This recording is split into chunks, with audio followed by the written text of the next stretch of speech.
food security as well, and social unity in the country. Recently, an untold number of families are searching for a loved one. Just go online. You see people, searching for their loved ones, trying to, get information as regards wherever their loved ones, may be. This morning, I still saw one of a young lady that went missing yesterday. So there is this increased number of missing persons in the country. Case in point is that of the mysterious disappearance of late Miss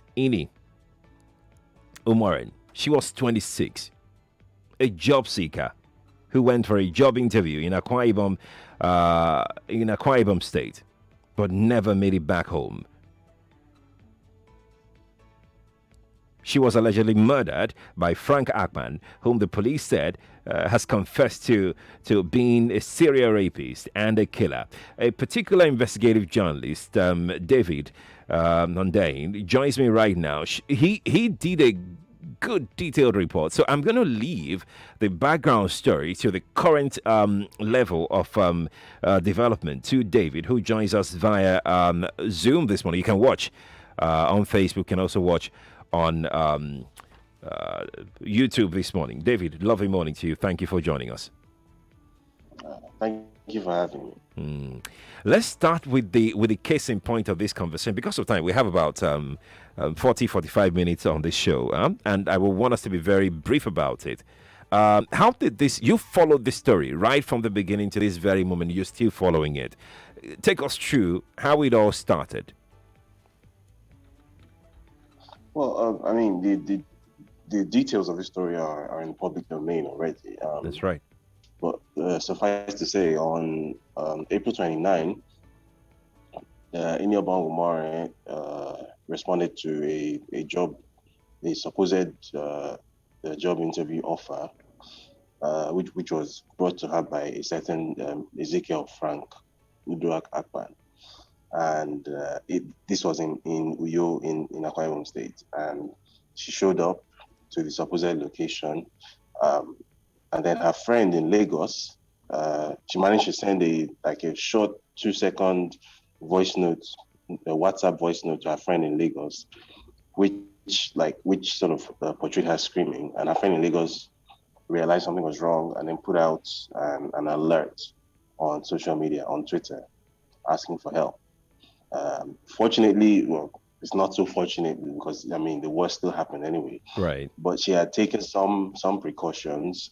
She had given her friend the number of the person who invited her for the job interview, and she had also told her friend the location of where it was that she was supposed to be going. So her friend then put out both this girl's number and the number of the person who invited her on Twitter, hoping for someone to be able to track the number and hopefully for a friend to be rescued from whichever trouble she was in. Unfortunately, it didn't quite happen. So I think that was April 29. I think it was May 1st when the police, the Akwa Ibom State Police Command, then no, it was May 2nd actually, when the Akwa Ibom State Police Command then released an official statement stating that he had arrested this Frank Akpan fellow, and that he had confessed to raping and murdering Iniubong Umoren, that they had discovered a body in a shallow grave at this location, this hideout of his, and essentially that the case was over. Like, this is over and done with. This is open and shut. This guy is a serial rapist. This guy raped and killed this girl, and that's all there is to it. Goodbye and good night. And for whatever reason, most of the Nigerian media space sort of just took this at face value. Like, the police put out a press statement, everybody just reproduced that press release and reported it as news. That was that. I thought, well, first of all, there were so many sort of details that had sort of been popping up on social media here and there that didn't quite square with this cut and dried picture that the Akwa Ibom State Police Command was so eager to put out. So, Okay. and I thought, well, nobody's actually asking these questions. Like my job as a journalist isn't to report what the police said in a press release. A press release is not a statement of fact. It's just somebody's account of events. It can be wrong. So I had some questions. Okay. And then around the time when I wasn't necessarily even going to sort of get involved in the story, but I just had some questions as, out of professional curiosity. And then, so obviously I'm not, under no circumstances can I ever reveal a source. So a source who I'll just refer to as a source reached out to me with back-end data from a telco, basically, which was linked to Ezekiel Akpan. So essentially the call logs linked to Frank Akpan's number. Okay. Which, by the way, the police would have had access to this information as well. Okay. The government will have access to this information before anyone else except the telco. So there's no way the police didn't have this data already. And this whistleblower reached out to me and sort of sent me sort of pictures taken with their phone of this back-end data on a computer screen. All right. So wait, hold on, David.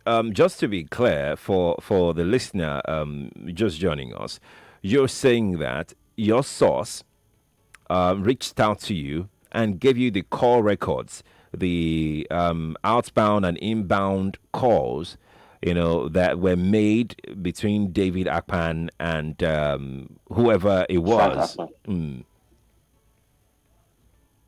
Yeah, so essentially I think it was between the period of April 29, around 1 p.m. and April 30, around 7 p.m. So that period, I got access to the call logs, inbound, outbound, and then very interestingly also the cell tower locations of both the person making the call and the person receiving the call. Now, why that was interesting was that the cell tower location essentially allows you to not necessarily pinpoint, but to have a rough idea of where this call was made and where this call was received. The area. And then in some instances where if the person receiving or making a call is using sort of a very high-end like a smartphone, or the GPS is turned on or something, then the phone network can actually can place this person's location with a very, very high level of accuracy. So in some instances, the records actually had street addresses linked to these call records. In some instances, so this data was very, very useful and very specific. What did you find out exactly? What are the concrete information that you got from that log? So the first thing, obviously, that I did was run every single number in the call log through Truecaller. Now that might be, people don't tend to realize how powerful Truecaller is, and the several databases from which Truecaller pulls its information from. So people don't realize, for example, that one of the sources that Truecaller pulls its data from is Facebook profiles. People don't realize that Truecaller pulls information from a whole lot of sources, from people's contact books, from online databases such as Facebook, and not just from Facebook profiles. It also analyzes people's Facebook friend network. So the information which is presented on Truecaller tends to be high quality information. So, and then obviously being that this is Nigeria, where people just sort of register their details online, don't necessarily even think about it or even understand the gravity of what they're doing. So a lot of this data, this information is just out there. It's just easily accessible, and it's just that nobody ever thinks to use it. So I ran all these numbers through Truecaller, and numbers and photos came up, and verifiable details that I was able to link to actual existing people. And what immediately became clear to me was that there were certain numbers that this Frank Akpan fellow was in constant contact with. And I wanted to know who were these people. So in particular, This was less than 24 hours after he said that he killed Iniubong Umoren. So he killed her on April 29. Less than 24 hours after, on April 30, here he was making a call and receiving calls from this specific number, which was tied to a very, very specific address in Ewet Housing Estate in Akwa Ibom. Now, Ewet Housing Estate is like the Ikoyi, if you like, of Uyo. Okay. It's the very high-end part of Uyo. So here I was wondering that this 20-year-old serial rapist, as the police said, and murderer who sort of kills victims and buries them in shallow graves in some ramshackle part of town, what connection does he have with somebody living in this part of town, this very swanky, wealthy part of town? What could they possibly have going on between them? So I ran that particular number through Truecaller, and the name and picture came up. It was a certain Kufri Effiong. David, hold on a bit. David, hold on a bit before you move on. For security reasons and for other obvious reasons, let's stay away from mentioning the individuals' names. You can just go with whatever it is you want to go with. But let's leave their names out. If the person is a civil servant, let's mention a civil servant. If it's a tailor, let's mention it. Yeah. Let's go with that. Please go on. So this person, I started digging through this through social media, through LinkedIn, through Facebook, trying to find this person. I eventually found this person. This person is a senior civil servant working at the Ministry of Niger Delta Affairs. Okay. So that was a red flag for me, first of all. So this is sort of an older-looking person, a noticeably more comfortable, wealthier-looking person. What on earth could this person be in communication with this Frank Akpan guy about? Like, what could possibly join these two people who come from two different worlds together? And then if you look at the pattern of the call, so there's Frank Akpan making a call to this guy. Right. The first call lasts for about 30-something seconds, and he ends. And then this guy calls back with a different number, but the details also come up on Truecaller with his name and his picture. Right. So he calls back, and they talk for, I think, 4 minutes, and then the call ends. And then Frank calls back again, and then they talk a little bit. All of this I'm talking about is within a sort of 10-minute period. Okay. And then an SMS comes through from this guy's number going to Frank's number. And as soon as Frank receives that SMS, within the next minute, Frank then makes a call to another number. And I run that number through Truecaller, and the person is a police officer. Oh. It's a police superintendent. Right. And this is April 30. This is long before he's arrested. This is long before anything has happened. So he's making a call to a police officer, and they talk for 90 seconds. So what is happening there? As you said, I'm not going to mention the police officer's name. Okay. So then I'm wondering, this is at a point when his name and picture have gone viral on social media by this time. That is Frank Akpan, because everybody sort of who has seen his number on Twitter through Ini's friend's appeal has gone and run his number through Truecaller, and has seen that there's a certain Frank Akpan who may be linked to this case. So at this time, he hasn't been arrested yet, but his name and picture are everywhere. So he's probably panicking. So then he's making So why, at this point, this murderer, self-confessed murderer, why is he making calls to a police officer? First of all, to a civil servant, a senior civil servant, federal civil servant, and then to a police officer. How does he even know these people? What are they talking about? So I put that in the story, right? There's circumstantial evidence to suggest that this Frank Akpan fellow is not working alone. This guy knows some certain influential people. Because, this guy is 20 years old, don't forget. Some random, as the police were trying to portray it, that it was some random 20-year-old guy who committed a crime of passion. They were trying to insinuate that he did it in self-defense. There was a press conference at the scene where the police, I think it was the Commissioner of Police, Andrew Amiengeme, came out and said that she hit him first. Whatever that was supposed to. Oh. So the insinuation was that somehow, oh yeah, yes, he raped her, we know that, but the murder itself was probably just some kind of unfortunate accident. They probably had some kind of fight, Hmm. and In so your in your unfortunately, in your report, and I, David, you mentioned that this police officer, while he was even speaking with the police officer, the cell tower geolocation that you obtained showed that the police officer was actually even quite a bit close to where exactly, Akpan was at the time. Was this police officer exactly, and where involved? the civil servant was. Yes, was this police officer involved in the eventual arrest of Akpan? So on May 2, the police then issued a statement, which was widely reproduced in the Nigerian media as news. They sent out a press release, and one of the police officers who was listed in that press release as those who effected the arrest of Frank Akpan was none other than this very police officer, whose name we said I cannot mention on air. Hmm. So for me, that was a gigantic red flag. Like, okay, so this guy contacted this police officer days before the police even got involved in the case. Because don't forget that the police themselves said that 48 hours have to pass before You can declare somebody. sort of the Iniubong Umoren could be declared missing. Hmm. So it wasn't until May the 1st that the police even acknowledged that there was a problem. Meanwhile, as far back as April 30, this guy had already been communicating. He initiated the contact. He called a police officer's phone. So what was he calling this police officer for? What were they talking about? Because he certainly wasn't calling to surrender himself or anything. Right? They still had to come and effect the arrest. So what happened exactly? So that was one of the key David, things in my story. That David, hold on, yes, hold on. Let's go to break. Let's take a short break. When we return, we continue with this conversation. Stay here, Lagos. A multinational company in Lekki, Lagos is massively recruiting independent sales executives.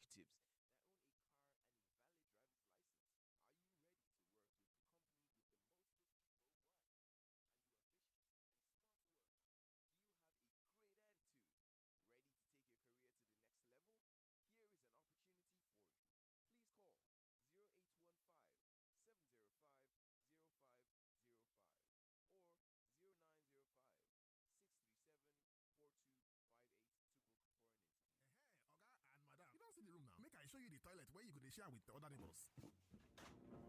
Now the toilet be this. What's the apple? Oga agent, you mean say na general toilets clean come white like this, eh? Yes, now. The hypo toilet cleaner they use to clean am and kill the yama germs come out. Hypo toilet cleaner? Wow. Wash your toilet at least once a week with hypo toilet cleaner to keep it sparkling clean and germ free. Available in sachet for 35 naira only. Madam, now 2 years landlord one collect. We go pay for 6 years, eh? 8 times 500 naira, 4,000 naira. 8 times 5,000. Hi! I beg. Where on they see this money? Money care. Now the ogbonge bonus where they sama me as I buy new SIM card. See, then they give me double data subscription plus 8 times a woof anytime I recharge. Oh boy, what's up for me now? You know say you fit buy SIM card now for any accredited Airtel shop, ba? Just go there with your NIN, just like that. Sure guy. Airtel, the smartphone network. Assalamu alaikum. Wa alaikum salam. Rama. You just dey come. Me, I don't break my fast with the food where they give us for here. In fact, now so kill we kill before we collect time. So, all this stress on top say you want collect fruit for breaking fast. Don't worry yourself because me don't get get fruit from Adron Homes. You remember I tell you about the Ramadan promo. You sef fit benefit from Adron Ramadan promo package with chicken money like 25,000 naira initial deposit. You go get food pack or shopping voucher and even spread the payment within 24 months. E no finish for there. For every land where you buy, you sef go collect gift. If you can't pay 1 million income, you go collect food pack, bag of rice, goat, and even shopping voucher. Take join body. Hey, waiting you they wait for. Oya sharply go Adron Homes, make you sef benefit from the Ramadan promo. For more tori, make you call us for 0816 548 2627 or 0803 488 3095. So, madam, what symptoms are we talking about here? Does he talk too much over the phone? Yes, doctor. Does he browse too much also? Yes, too much, doctor. Oh, I see. And he never runs out of data, right? Doctor, as a matter of fact, if my husband is not on a call, he's watching videos and laughing so loud. Kai, madam, Your husband has got the Glow Breakfast Fever. Yes! Catch the Glow Breaker fever. When you register and activate the new Glow SIM, you get 600 Naira bonus instantly. Up to 100% bonus on every data plan, so you can browse, talk, and chat as long as you like. Both new and existing customers also enjoy 700% bonus on every recharge. Visit the nearest Glow World or retail outlets to register and activate your SIM. Glow Unlimited. Dear Molfix mothers, the source of our happiness is our babies. For babies' happiness, it's important to choose a dry diaper. Molfix Air Dry Diaper, the #1 choice of mothers, has all the dryness all mothers dream of. It stays dry, does not leak, and our babies do not have rash. Molfix is the key to happiness, so we're starting the happiness movement with Molfix. Come on, mothers, try Molfix and join our happiness movement.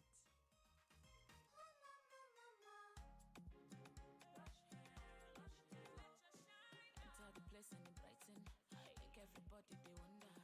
Waiting because of the shine. Lush hair, long hair or short doesn't matter. Crochet or dreadlocks can be better. Only for girls we know better. Lush hair. So you want to slay? Slay with swag. Gotta be lush hair. Gotta be lush hair. Straight or curly. You know they tango. Lie. Gotta be lush hair. Gotta be lush hair. You wonder how I shine like this. I'm on a lush hair, be the coco. Say you want to know. And if you wanna be fine like me, I can show you where to go. A lush hair, be the coco. Beautiful people know how to make an impression, and that's why they only trust Lush Hair Extensions to bring out the shine in them. Lush Hair, be beautiful. Night time is deep sleep time. It's baby dreaming baby dreams time. It's for peeing and not being bothered and having a dry bum till dawn. Night time is always baby's bliss time when you use Huggies Dry Comfort. With a stretchy waistband and super absorbent core, Huggies Dry Comfort provides all night dryness and comfort for your baby. Make nighttime rest-filled for baby and you with Huggies. For all night dryness and comfort. And the winners for the Indomie Eat and Win promo are Mrs. Obi and Davy. Yes, Mommy, we won! We won! Yes, we won! David, you still haven't told me how you won. It's simple, John, with Indomie Eat and Win. Indomie Eat and Win? Just buy 10 Indomitables pack, find the unique code at the back of the pack, go to www.indomitables.ng and enter your code to win amazing prizes every week. Promo ends June 2021. Indomie noodles, tasty nutrition, good for you. My people, how far now? See, if any kind person say you want the coded password for your bank app, I be your PIN, I be your card PIN, I be the TIN number wait there for the back of your card, your pay ID, I be the answer for your security question. I beg not give them all. All this information, them supposed they coded. You're not supposed to share them with anybody. Make you wise up. No make that scam you. This message now from Kuda Microfinance Bank, the bank of the free. Make you download Kuda for Play Store or for App Store to open account. Make you start to enjoy our Wolf banking. Now we're back on the Morning Crossfire.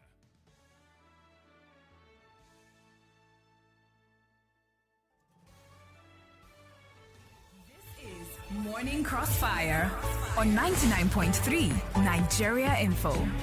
And we're broadcasting live from Etimi and Crescent, Victoria Island, Lagos, Nigeria. 8:32 is the time from our studios. Lovely morning. Sad morning for me because I just kept thinking of how the entire thing started. I'm Sheriff, by the way. Thank you for joining us. We're streaming live on Facebook, Nigeria Info 99.3. We're also live on YouTube, Nigeria Info 99.3. If you're streaming live, if you're watching us live right now, you can see videos of Frank Akpan, the suspected murderer.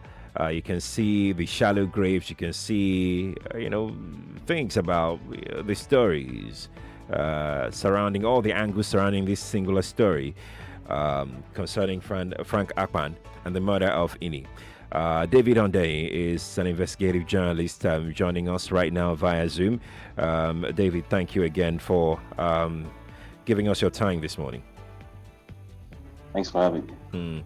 Please let's know what you think via comment section. We may not have the time to take your calls this morning because we still have a lot to talk about concerning what David has uncovered from the event from the beginning leading up to this very moment. So, David, let's continue with our conversation as regards the press statement put out by the police and the name of this police officer that Akpan, the suspected murderer, spoke with first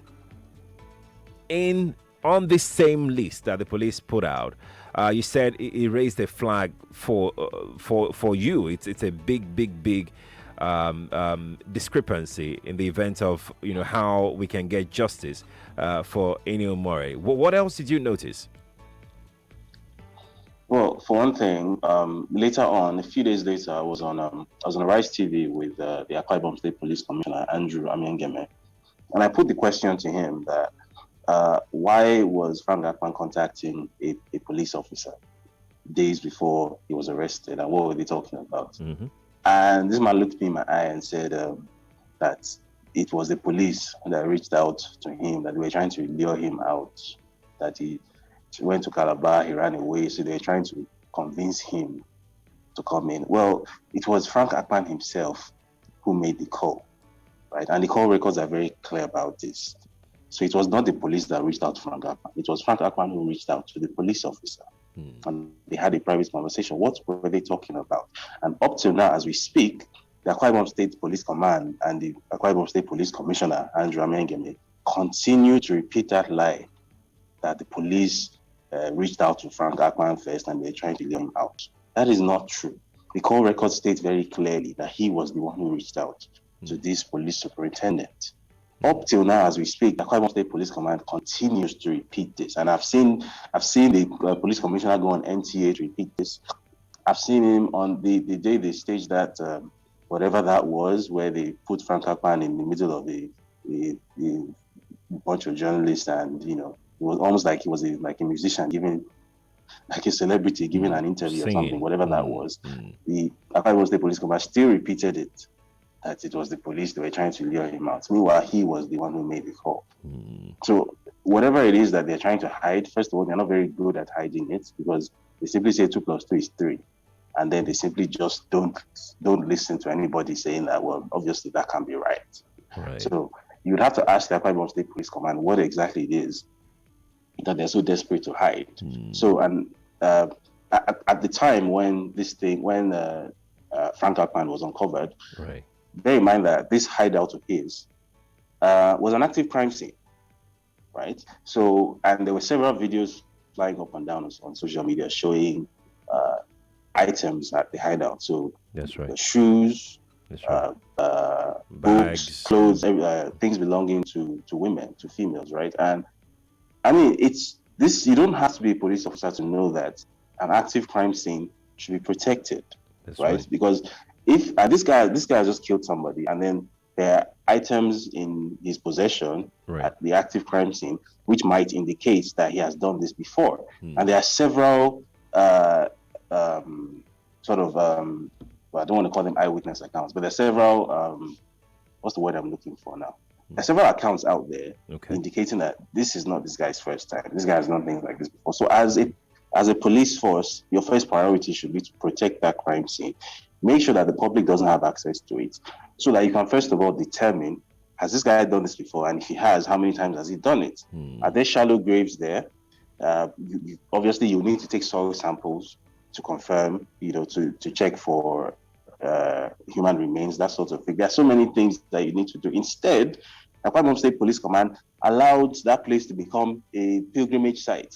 Everybody could just walk in. So there were all sorts of videos on social media, people walking through, contaminating an active crime scene, walking on top of a crime scene and contaminating it. So essentially what that means is that if hypothetically it was possible to build a case for something other than just the singular murder of Iniubong Umoren, the police has actively botched it, because all of that potentially valuable evidence now is inadmissible in court because everything has been thoroughly contaminated and tampered with by the public. The public was not supposed to have access to that crime scene.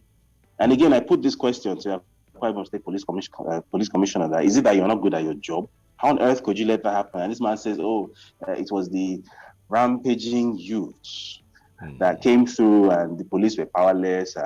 So for 4 or 5 days, up till now as we speak, people are still walking through that place all willy-nilly. And apparently the Akwa Ibom State Police Command is just helpless. They can't do anything about it. And I almost lost my cool that day during the TV interview. I was like, this person is lying through his teeth. Why are you not taking this serious? Why are you acting as if everyone is silly? Like we don't see that 2 + 2 is very clearly 4 here. Why are you insulting our intelligence? And I don't get it. Like this, there's something else that I'm going to mention. What was it I was going to say now? Why you collect your thought together, David? I want to speak to you about what I've heard concerning some alleged threats being issued out. I heard some people have started threatening in his family, and I even heard that you've been threatened as well. What can you tell us about, especially your own case? So, I don't know about threats to his family. The few of them that I've spoken to haven't told me anything about any threats. So I don't. Maybe it has happened, but I certainly am not aware. What I do know is that somebody who, again, I cannot mention, but sort of somebody who pulls a lot of clout in Akwa Ibom State, from what I heard from a source that I trust, has actually reached out to the family offering sort of like financial compensation, offering things essentially with the inference that they shouldn't push this matter, they should drop this matter, they should let it go. The girl has been buried. You get so and so amount of money, you get a scholarship, you get a job. It's weird when you use the word like incentive or compensation, because it's sounding like a bribe to me. Well, I mean, again, because I cannot mention the person's name, so it's hard to. But you would have to ask the person in question why a girl has been murdered, and then you feel the need to sort of make her family, incentivize her family to let it go, with the financial inducement, the financial offer. You'd have to ask them why they've done that. And then with regard to myself, I haven't been threatened per se. It was more of like a legalistic sort of threat, which essentially came from a prominent politician who, you'd have to ask him why he felt so hot under the collar, because I never even mentioned his name. All I said was that the location in Ewet Housing Estate, where this interaction between that civil servant and Frank Akpan took place at that address, Davok Suites, which was owned by XYZ, who is wife to XYZ politician. And then XYZ politician then sends out a legal notice saying that he's going to sue me for linking him to Iniubong Umoren's murder. And I did no such thing. So you'd have to ask that, is it a guilty conscience that is worrying you? Like, why are you so hot under the collar?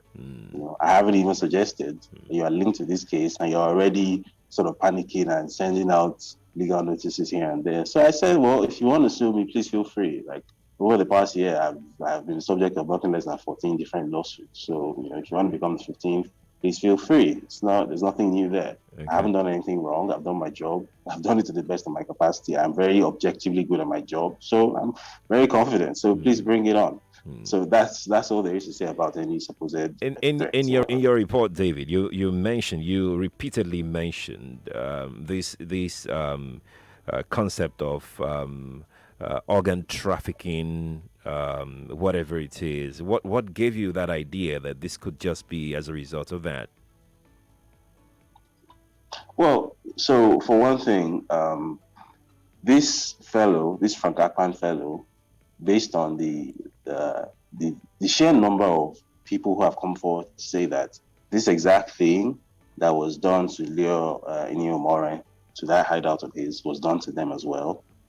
So far, I've counted nothing fewer than 8 different people who are alive, by the way, who say that something similar, that this guy reached out to them with an offer in some farm in that local government, become a secretary, farm secretary.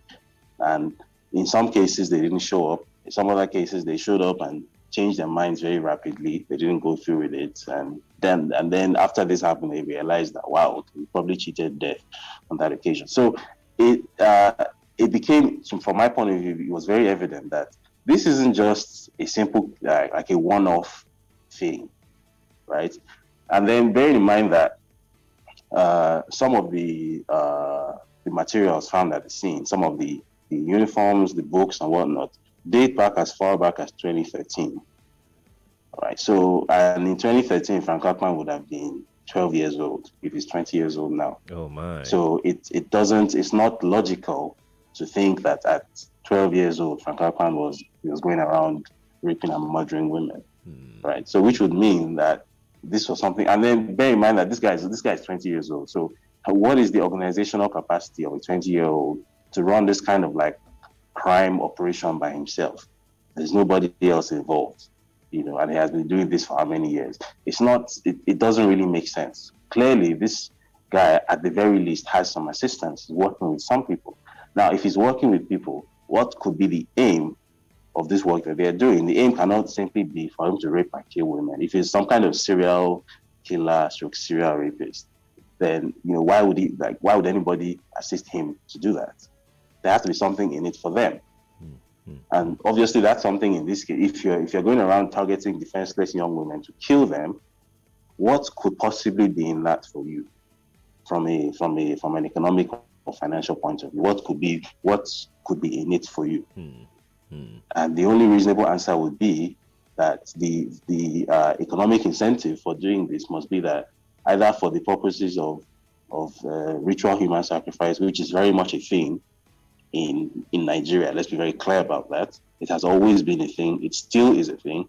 Or for the purpose of illegal human organ trafficking.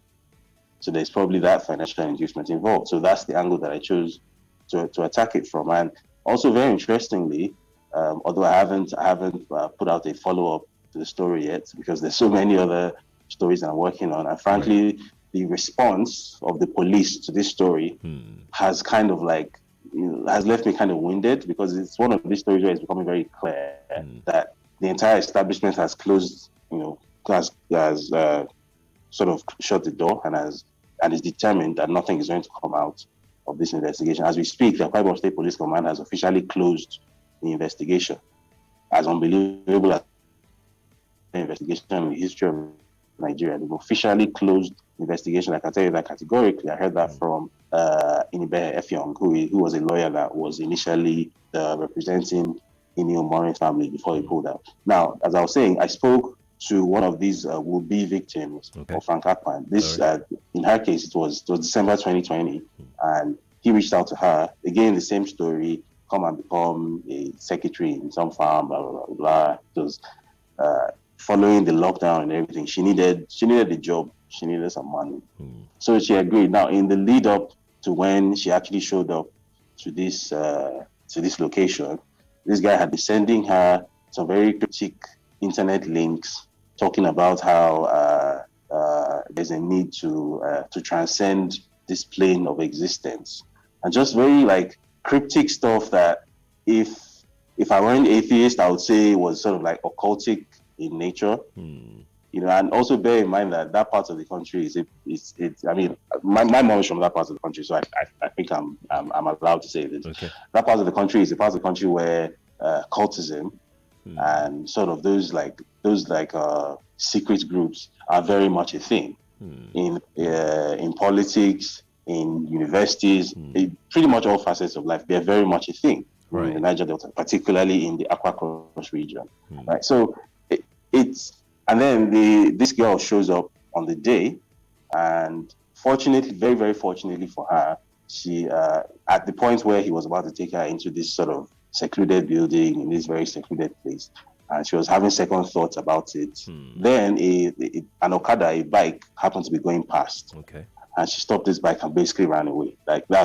Otherwise she wouldn't have been alive to give me this testimony. And putting this puzzle together, it's sort of like there's a lot of circumstantial evidence to point to the idea that this guy is ritually murdering women, either for the purpose of stealing their organs, which is the less likely option, or simply for the purpose of ritual killing. To feed the whichever politically connected figures that he's working with, right? And I stated this in the story, so maybe that was why the XYZ politician in question felt that I need to I need to distance myself from this position. Let me talk to you. Because I didn't mention his name. David, let me talk to you about the role of the media in all of this. You mentioned it in passing a couple of times, but let's concentrate on it for the next 4 or 5 minutes. You mentioned that the police put out a press statement and nobody even thought about, which is usually, I have to be honest with you, it's usually the way it is. Nobody really even look deeper into any story. A press statement is a press statement. At best, media houses will just rewrite it and push it. That's just it. That's all you're going to get. Nobody actually looks oftentimes beyond the statement to ask questions. How would you say the media has approached? Of course, I know your judgment on that. But just for record purposes, how would you say the media has approached this and many other similar cases as this? I think the number one thing that the Nigerian media is guilty of, it's not entirely the Nigerian media's fault, because as I've said several times, the business model of Nigerian media makes it such that it's very difficult to do actual journalism, to touch, as we know, journalism is putting out any story that somebody doesn't want to be told. Everything else is press, it's public relations, right?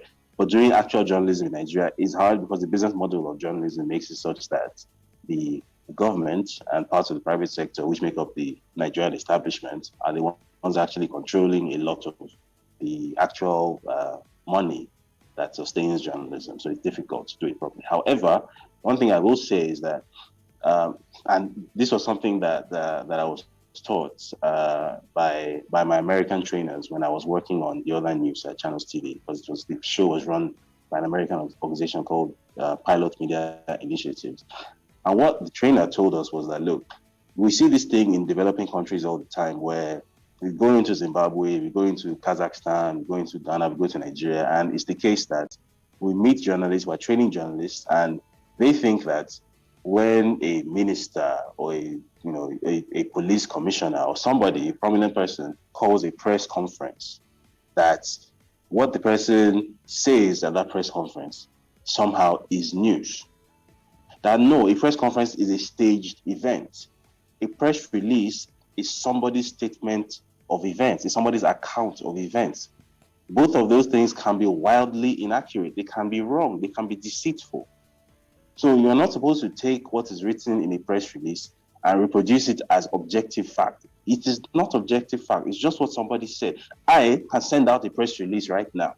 Anybody can send out a press release. A press release doesn't mean anything.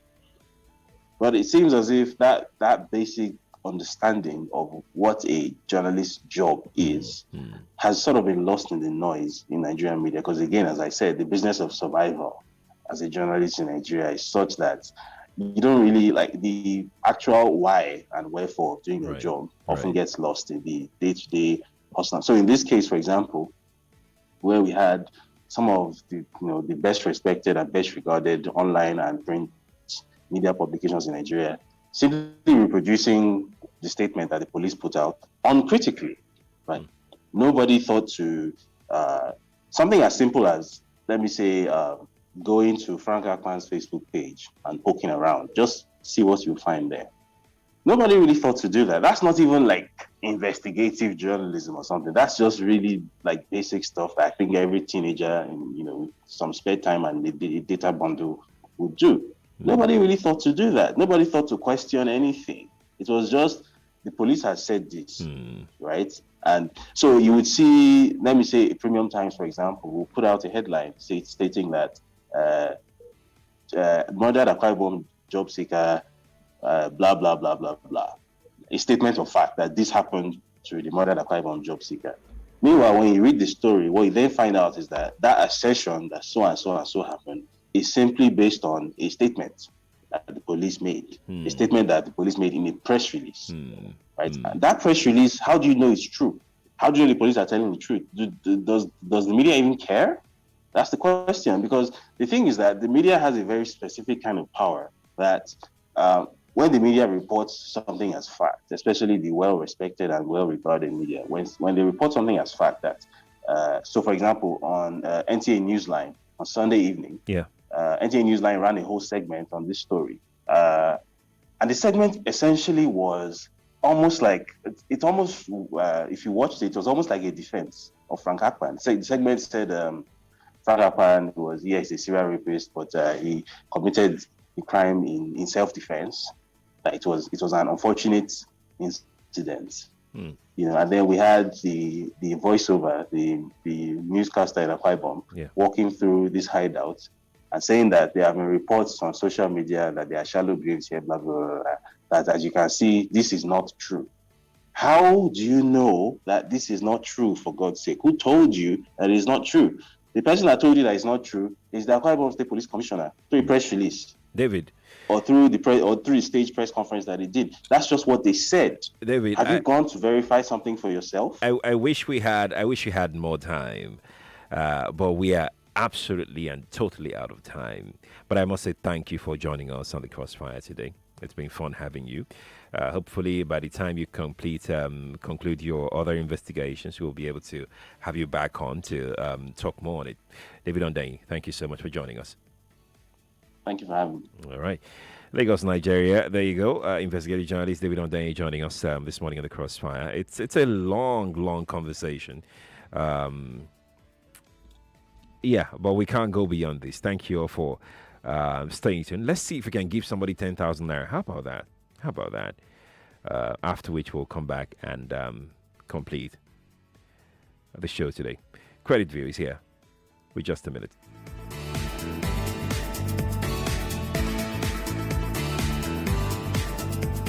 Are you a salary earner and experiencing salary delays? 99.3 Nigeria Info. We are more than just radio. Subscribe to our YouTube channel at Nigeria Info FM. Check us out on Facebook at Nigeria Info 99.3. Follow us on Twitter at Nigeria Info FM and on Instagram at Nigeria Info FM Lagos for live updates as it happens. 99.3 Nigeria Info. Let's talk.